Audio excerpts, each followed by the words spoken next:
It is my great pleasure to welcome United States Secretary of State, the Honorable Marco Rubio, to Jamaica. Now, I have known Secretary of State Rubio for some time, and I've always been very impressed by his deep knowledge of the region. Jamaica is deeply honored that you have chosen to visit us first on your official visit to the English-speaking Caribbean. This visit so early in your term confirms the strength of historic friendship and strategic partnership between Jamaica and the United States, one built on shared values, democratic ideals, and people-to-people ties.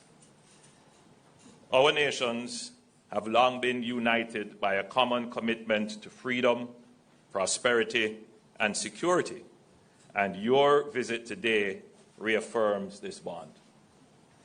Today, we engaged in productive and constructive discussions focused on strengthening this partnership and expanding opportunities for collaboration. During our meeting, we addressed several critical areas of cooperation. Security, one major area. We reaffirmed our commitment to enhancing cooperation in combating transnational crime, ensuring the collective safety of our citizens, and mutually secured borders.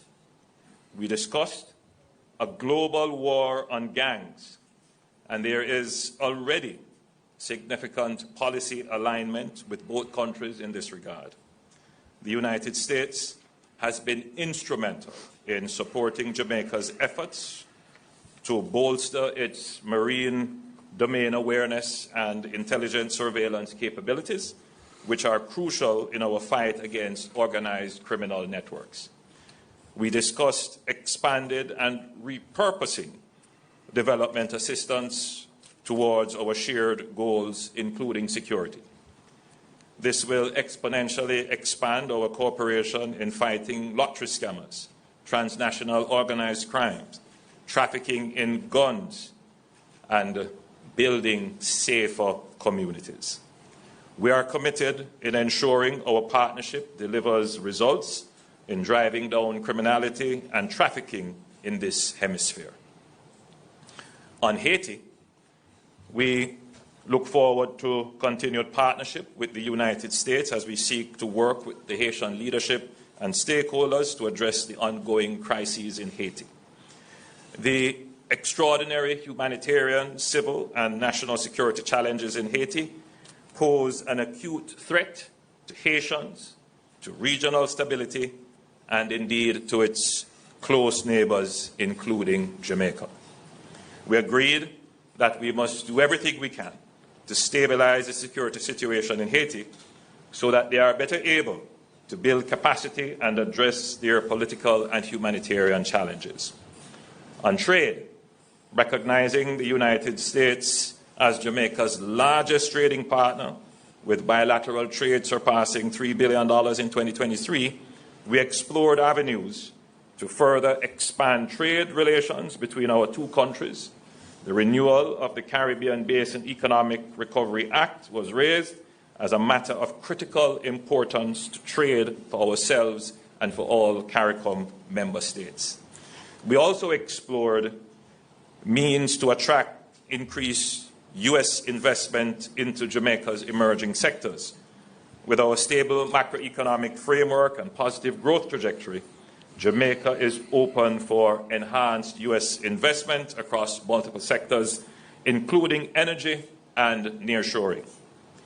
In terms of logistics, the discussion touched on working with U.S. companies to leverage Jamaica's location as a premier transshipment hub in the Americas, and this will further bolster Jamaica's work as a major logistics hub for global trade.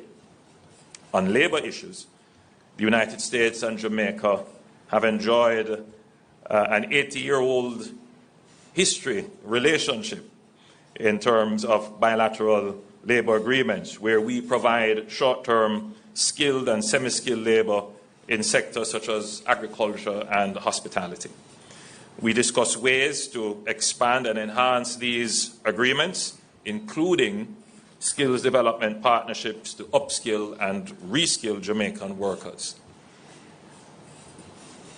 On our travel advisory, we discussed significant progress that we are making in bringing down all major crimes, and that Jamaica today is safer than at any time in the last 2 decades. In fact, crimes against visitors represent less than 0.01% of the more than 3 million visitors to Jamaica annually. We are committed to working collaboratively to ensure that travel advisories reflect the current realities and promote travel to Jamaica. I'm confident that the dialogue initiated today will lead to tangible outcomes, benefiting both our peoples and contributing to mutual stability and prosperity. Indeed, our concern for enhanced regional and hemispheric security and prosperity was recognized as a shared one. I wish my CARICOM colleagues who are now in Kingston productive meetings as well with the Secretary this afternoon. Jamaica remains committed to fostering a partnership with the United States, one grounded in mutual respect, shared values, and a collective ambition for stronger and a more resilient future. I extend my sincere gratitude to Secretary Rubio and his delegation for their visit and for the productive and forward-looking discussions we have had. We look forward to building upon this foundation, deepening our collaboration, and taking our partnership to new and greater heights for the lasting benefit of both our nations. Ladies and gentlemen, I thank you very much for joining us, and I now give the floor to Secretary Rubio for his press statement. Well, Mr. Prime Minister, first of all, thank you for the very warm welcome. On Tuesday I completed my 9th week on the job, so I told you I'd be here early. I think that's pretty early, and I'm glad to be here so soon. Thank you to the Foreign Minister as well for welcoming me and all the work we do together, and to the people of Jamaica. The ties, I would say, between the United States and Jamaica don't need to be explained. They're incredibly strong.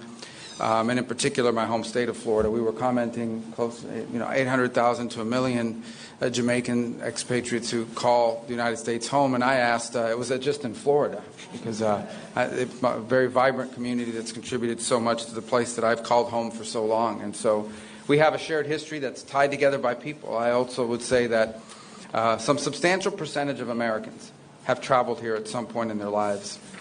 And that also binds countries together. Nothing binds countries and cultures more closely together than people. And we certainly have that in common. And we want to continue to make sure that we build on that. We did touch on a couple of topics. The first is trade. The world has been closely followed. The President is in the midst of realigning American global trade policy, primarily to reset global trade in a way that's fair to the U.S. after 20 or 30 years of what we believe is unfairness, not when it comes to Jamaica, but broader. And from that will come real opportunities to create new alignments and new trade arrangements and new trade opportunities. And I believe Jamaica is one of those places that together we both stand to benefit. In particular, we discussed supply chains. And we ask ourselves, why, if so many of these products are destined for the North American market, why are so many of the productive capacities located halfway around the world? And there's a lot of different reasons why that's happened. But it makes all the sense in the world to see more productive capacity, more manufacturing, more industry relocated into our hemisphere. We certainly have the labor and the population and the desire to do so in our hemisphere. It's closer to the end markets. And so we want to pursue opportunities to make that possible. And clearly, I think Jamaica is one of those places that could benefit. And the Prime Minister has that vision for the country and the creation of not just jobs, but jobs that pay even better than the jobs that maybe some could find now. So it's an opportunity I think would be mutually beneficial. And we're going to actively seek and look for ways to make that possible. I also think there's extraordinary opportunities for investment. And we talked about it, whether it's particularly in energy. The United States is going to be producing a lot of liquefied natural gas, which is a very clean fuel that we have in abundance and that we seek to export. And it's also critical, by the way. You cannot have manufacturing without reliable and affordable energy. And so it's one of those things that I think potentially we could continue to partner along with other things, whether it's mining opportunities off the seabed. In essence, to utilize all of the resources of the country in a responsible way that protects your environment, that protects your natural beauty, but at the same time is generating income and opportunity of employment for the people. Ultimately, governments have two prime responsibilities: the safety and the prosperity of their people. And your Prime Minister and his government is very focused on those two priorities. We did talk about tourism because obviously it's a significant part of your economy, and we pledged we were going to go back and reevaluate the travel advisories as they currently stand to ensure that they do reflect the reality of the new numbers and what the numbers show, because you've made very impressive progress in your general numbers overall when it comes to the murder rate and so forth. But in particular, those travel advisories are designed to American travelers. And I think we need to analyze that and just ensure that the status we're currently in accurately reflects the status quo and takes into account the progress you've already made this year and made last year, year over year, which I think is one of the highest numbers in terms of reductions that we've seen of any country in the region. We have to talk about security, and I think that the Prime Minister has phrased it in a way that I think is very beneficial, and that is, he used the term global war on gangs. Maybe we'll find some other phraseology in the United States to describe it, but we're talking about the same problem.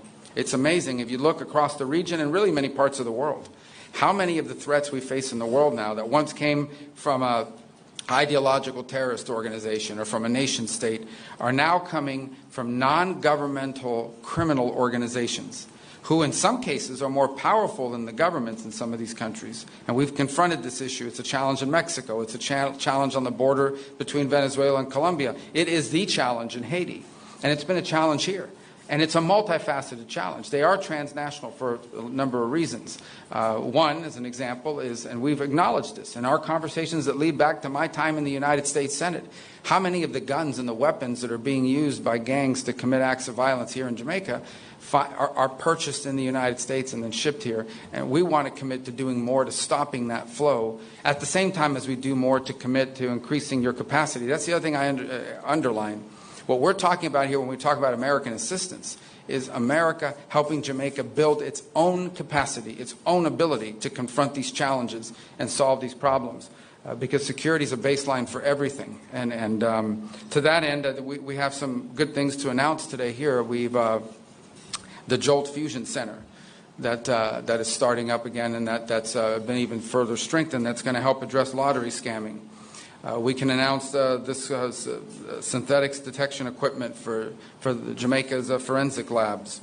Another counter-gang recruitment program that we seek to launch as a result of our visit here today. And announce something that I think is really important, and that is software, intelligence software for the law enforcement here in Jamaica to combat gangs, things like night vision goggles as well, technology, and we look to do more. And on that end, let me touch on a topic that we talked about just a little bit. Well, I'll touch on one other topic, then I'll get to this final one. On you mentioned upskilling and helping. How can we? It's a topic we hadn't touched on directly, extensively before. We talked about it today. We seek to go back and find ways that we can partner to create opportunities for skills training, so that if those companies, and we can attract those companies, if we can attract, whether it's a logistics center or manufacturing, to come to Jamaica, there's a workforce that's been equipped with the skills needed. Now, we face this challenge domestically as well. We need to do that ourselves. But there may be things that we can do in collaboration with one another. And this touches on the issue of aid, very controversial in the United States, but it's one of the reasons why I wanted to come here today, because it in many ways highlights exactly what our vision for aid moving forward is. The United States is not getting out of the aid business. We are going to be providing foreign aid. The difference is we want to provide foreign aid in a way that is strategically aligned with our foreign policy priorities and the priorities of our host countries and our nation states that we're partners with. In essence, how that would work, how it has worked in the past, is USAID or some other entity would come into a country and say, this is what we think you need. And then they go out and hire an NGO that maybe are the ones that convinced them that that's what you need, and they give them a bunch of money, and they come into the country and they do things. Some of these programs are fine. They're nice things. Other times, not so much. Nonetheless, that's how it used to be. How we want it to be in the future is that our embassies are involved with the host government, our hosts, our partners, and we ask them, what are your needs? And we provide assistance geared towards the needs of the nation states that are hosting us and that we're partnering with.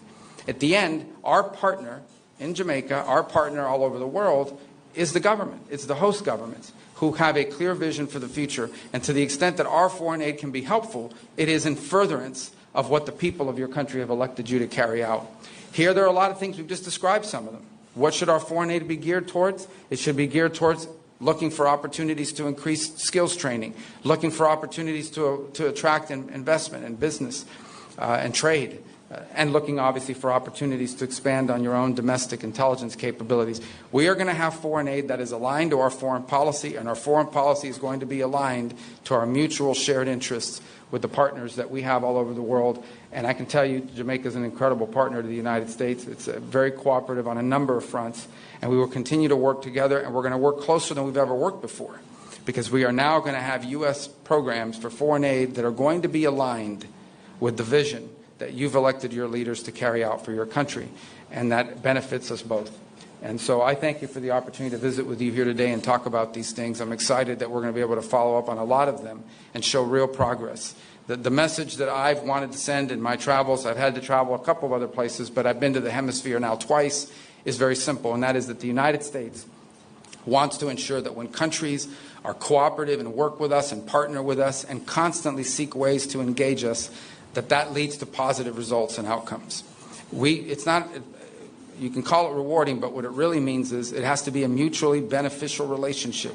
And we want countries in the world, and we want countries in the region to identify being close to the United States as something that is beneficial and helpful to develop, helpful to grow, and frankly helpful so that one day many countries can serve, and I think in Jamaica is already doing this, as a model of what other countries would seek to emulate, whether it's on security, on trade, on investment, on skills acquisition and improvement. These are the things that we want America's relationship with our partners to look like. And I can think of no better friend in the Caribbean and frankly in the Western Hemisphere than Jamaica and your government, Mr. Prime Minister. And so we thank you for this chance to visit with you so early. And as I joked a couple times, but I'll say it again, I think I told it to the cameras already, I wanted to come here early so when I come for the second and third time, they don't accuse me of only wanting to go to Jamaica. And it in many ways it really truly feels like home, and where I am in South Florida, and I thank you for your hospitality and this opportunity.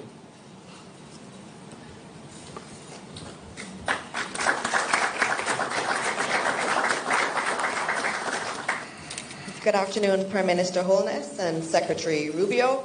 Thank you both for your remarks just now. We have several members of the media from Jamaica and the United States in the room with us this afternoon, but we will only be taking 4 questions. And I ask that those who have been selected, that you please stand as you ask your question. And our first question is going to be from John Hudson of the Washington Post. Thank you very much.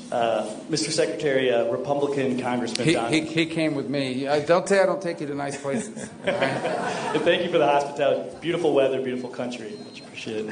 I'm sorry. Yeah. Mr. Secretary, Republican Congressman Don Bacon weighed in on the Signal chat breach, saying the White House is, quote, in denial that this was not classified or sensitive data. They should just own up to it and preserve credibility. Do you think that's true? Also, here in Jamaica, there are USAID employees at our embassy, like so many others around the world, on administrative leave, not carrying out the work of the American people. Do you worry that the DOGE effort won't ultimately end up benefiting U.S. taxpayers? And Prime Minister, violence and instability remains in Haiti. What would you like to see from the United States in terms of being a productive force?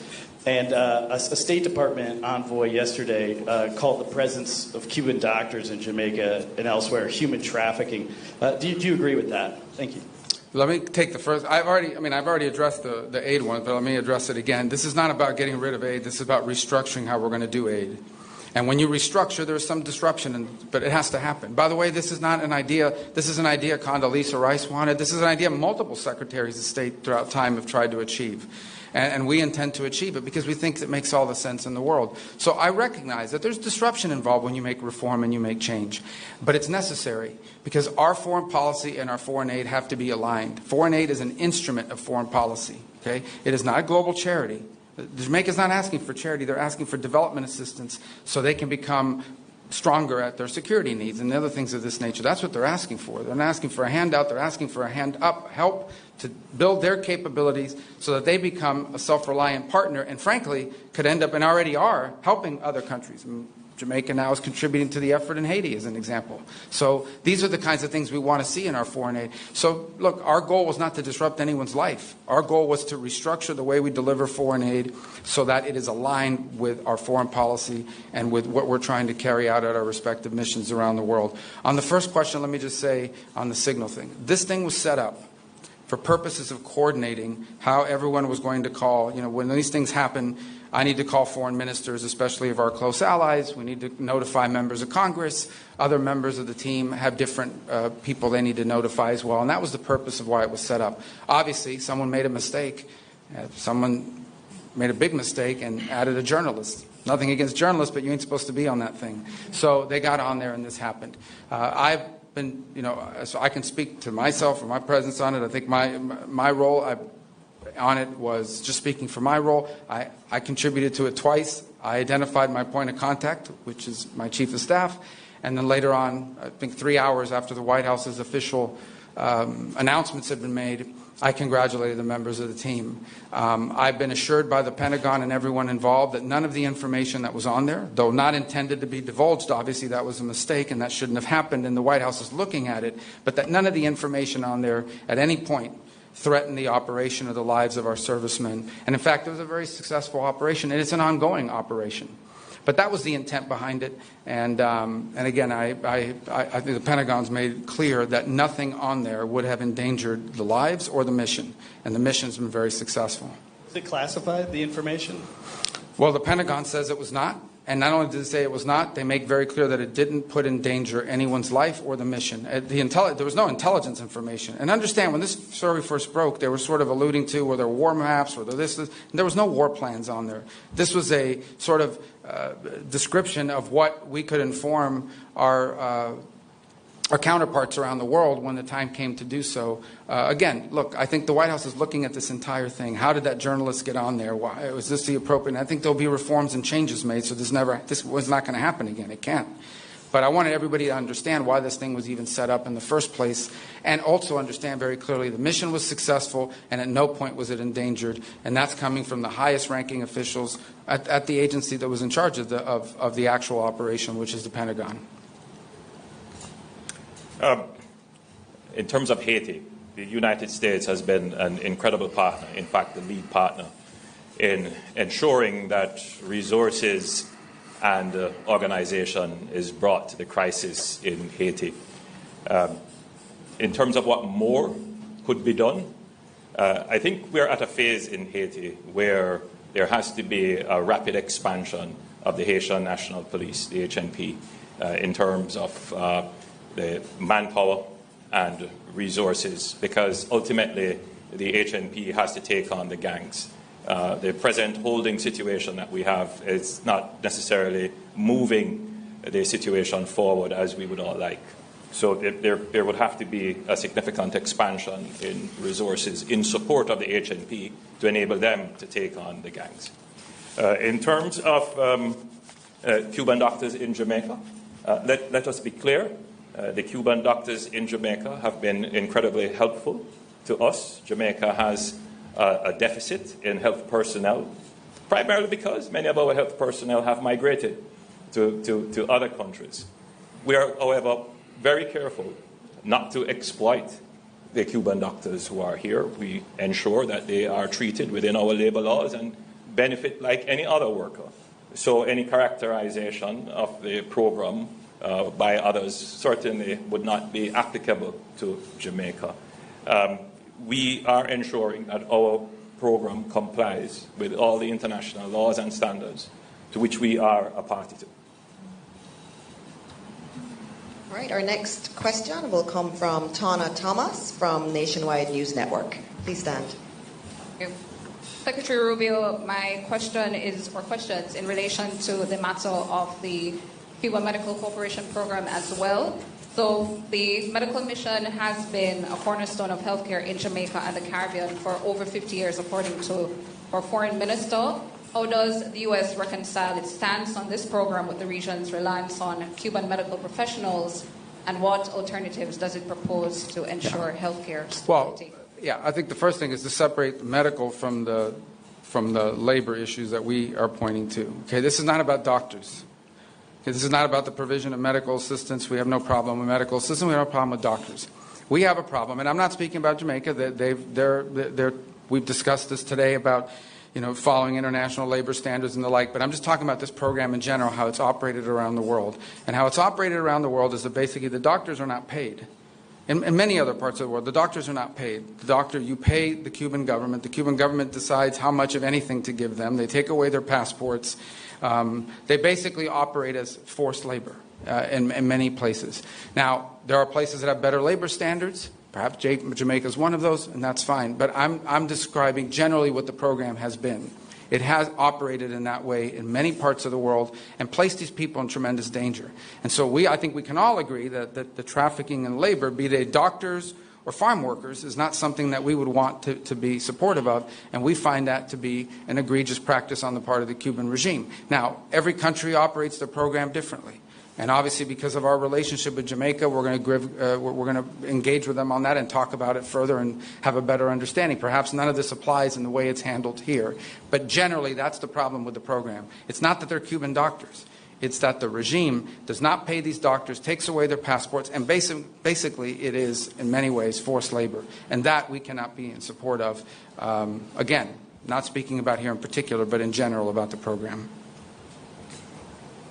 Okay, our next question is going to come from Will Lowry from the National News. Thank you so much for taking my question, Mr. Secretary. I just want to circle back to John's question, the signal chat. The signal chat, yes. But of course, are you planning on making the Europeans pay for U.S. operations against the Houthis, given that their businesses seem to benefit more from opening up these shipping lanes, as discussed in that chat? And then moving to Russia, Ukraine, I was wondering if you could elaborate on the Black Sea ceasefire deal and how it's progressing. President Zelensky has already questioned Russia's seriousness, saying, quote, they are trying to distort agreements and, in fact, to see both our intermediaries. Yeah.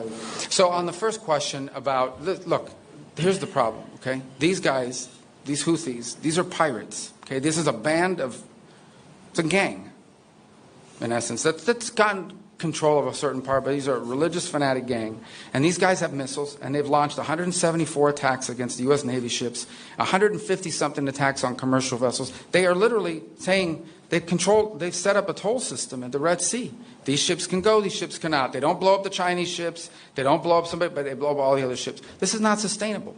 And so I think the point that I've made publicly is we are doing a great favor to the world. The United States is doing a great favor to the world, going after these guys' capability of doing this. How can we live in a world where a group like this has advanced weapons, okay, and can shut down a shipping lane and increase the cost of shipping that we're all paying for? Everything we buy, all the stuff is embedded in the cost and in the price of these things is how much it costs to ship it.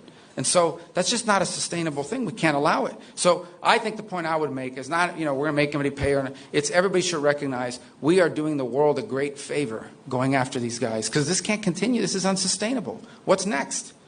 Some gang's going to show up somewhere else and shut off another shipping lane. That's not practical. It cannot happen. So what was your first question? I was so fired up about that one that I forgot the other one.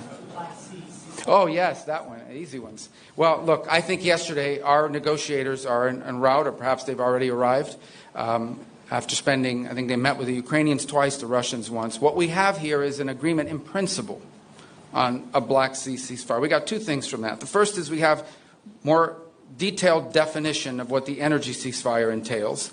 And the second is the principle, concept of a Black Sea ceasefire. Obviously, after our meeting, as part of their release, the Russians detailed a number of conditions that they want to see met in order to do that. So we're going to evaluate that. Some of those conditions include sanctions that are not ours. They belong to the European Union.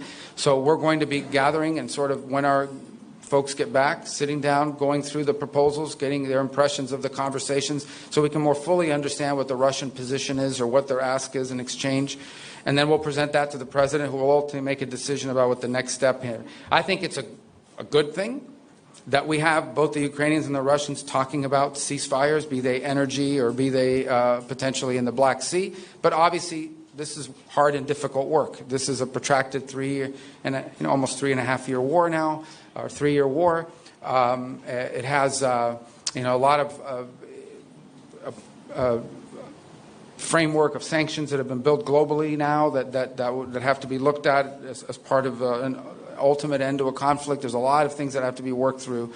And I certainly think the only way you're going to make progress on these things is by engaging with both sides, understanding their asks, their demands, and seeing what's possible. So we're going to have a chance now to sort of sit down as a team and evaluate when they arrive in detail how the meetings went with the Ukrainians, how the meetings went with Russia, what are the Russians asking for, what are the Ukrainians asked for, compare all that, and then make a decision on that basis about what comes next in this process. In the end, the goal here is peace.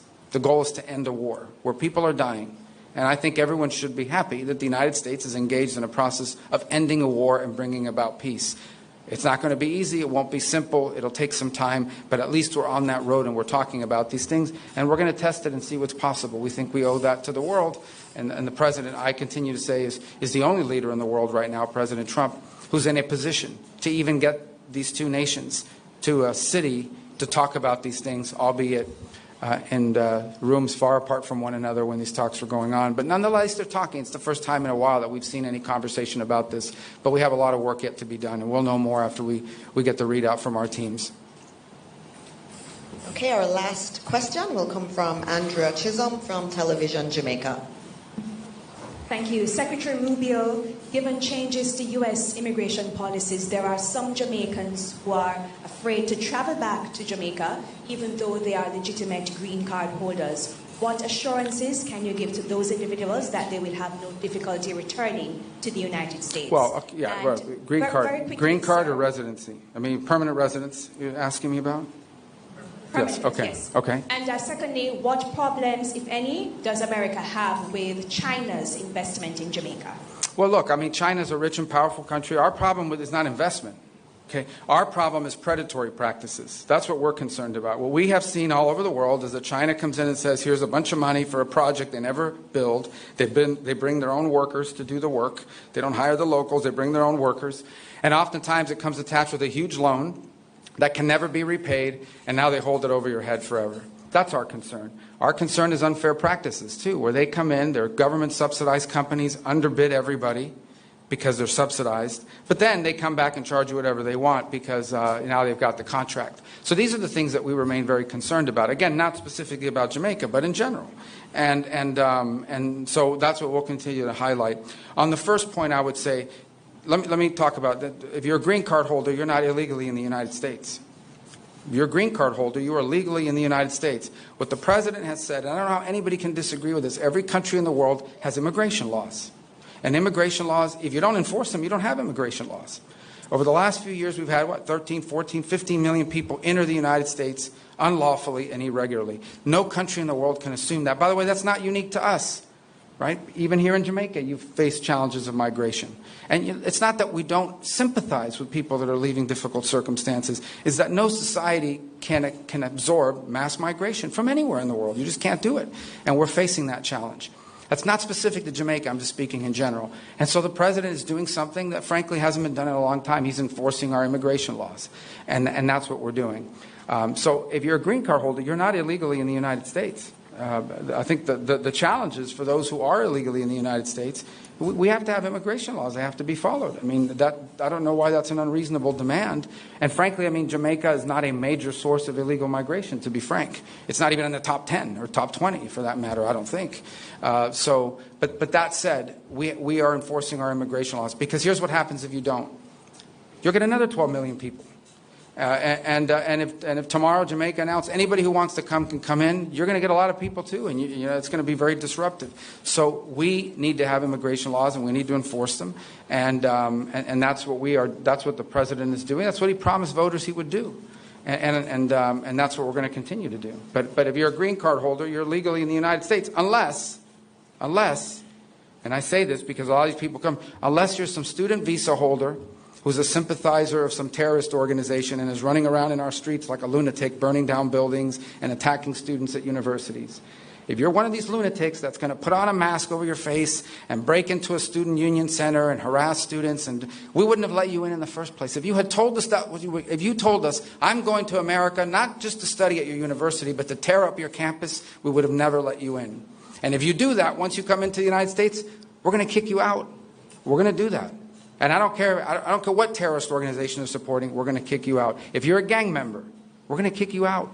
Okay? If you're one of these violent gang members that's coming to the United States, then we're going to kick you out. That we're going to do. There's no doubt about it. But the president's very committed to that. And but if you're a green card holder and you're not any of these things, you're going to be fine.